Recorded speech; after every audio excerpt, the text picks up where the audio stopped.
안녕하세요. 최세희 노무사입니다. 안녕하세요. 배수록 노무사입니다.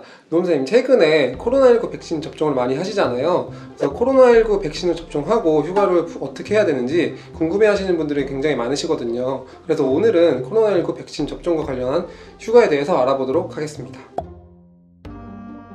네, 제일 궁금해하시는 부분인데요. 지금 코로나 백신을 맞고 나면은 사실 이제 이상 반응들이 많이 나타나고 계시잖아요. 뭐 오한이나 발열이나 두통 이런 증상들이 많이 나타나고 있는데 이럴 때 백신 휴가를 회사에서 의무적으로 줘야 되는 걸까요? 회사에서 의무적으로 휴가를 부여할 필요는 없습니다. 다만 고용노동부에서는 유급휴가를 부여하도록 권고하고는 있고요. 즉 권고이긴 하나 의무는 아닌 거죠. 노무사님, 그럼 회사 취업규칙에 병가 제도가 있는 경우 코로나19 백신 접종으로 인한 병가 부여해야 되나요?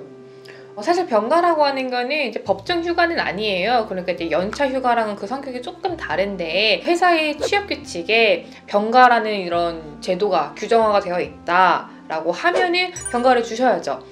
코로나19라고 하는 게 전 세계적인 질병이고 백신을 접종을 하고 나면은 오한, 발열 이런 이상 증상들이 있기 때문에 이 내용들이 병가를 부여를 해야 되는 상황에 해당이 된다라고 하면은 주셔야 합니다. 네, 고용노동부에서도 회사 내 병가 제도가 있는 경우에 이를 적극적으로 활용하라는 입장인데요. 만약에 병가 제도 상에 포괄적인 규정이 있다 라고 하면 코로나19 백신 접종으로 인한 병가를 주셔야 될 것 같고요. 만약 이를 부여하지 않는다 라고 하면 취업규칙 위반에 해당할 수도 있습니다.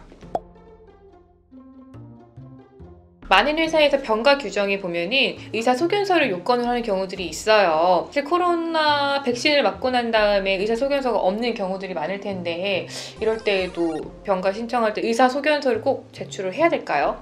사실 병가 제도라는 것이 회사마다 상이하기 때문에 제가 좀 일반적으로 말씀드리기는 좀 어려울 수 있는데요. 고용노동부에서는 병가 제도가 있고 이런 경우에 코로나19로 인한 백신 접종으로 이상 증상이 있는 경우에는 별도의 의사소견서를 요청하지 않도록 권장하고 있습니다. 그래서 최대 2일까지는 의사소견서 없이 병가 제도가 있다면 이를 활용하실 수 있을 겁니다.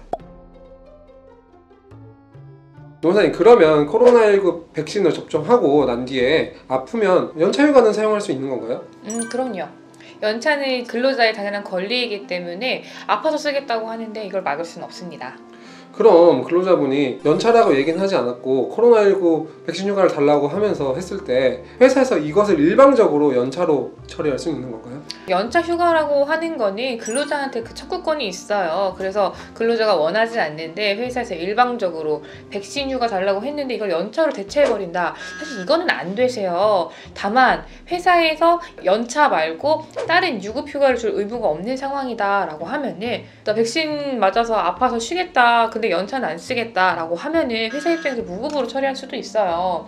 그러니까 회사가 이제 근로자한테 연차를 안 쓰겠니? 사실 너가 병가 휴가를 쓰면은 무급으로 처리될 수도 있다 라고 말씀을 잘 해보시는 게 필요할 것 같습니다.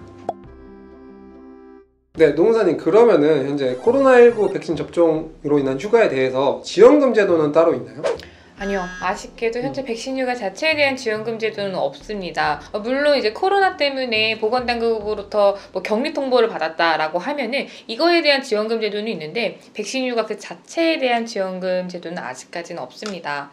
그래가지고 많은 회사에서 아직 백신 휴가가 이렇게 활발하게 활용이 되고 있지는 않아요.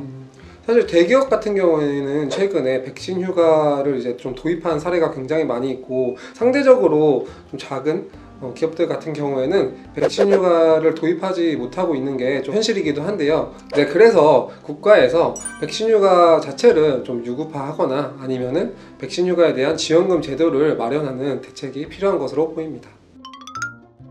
더 궁금하신 점이 있으시면 유튜브에 댓글을 달아주시고요. 블로그로 들어오셔서 여러 가지 글을 참고해 주셔도 좋을 것 같습니다. 감사합니다.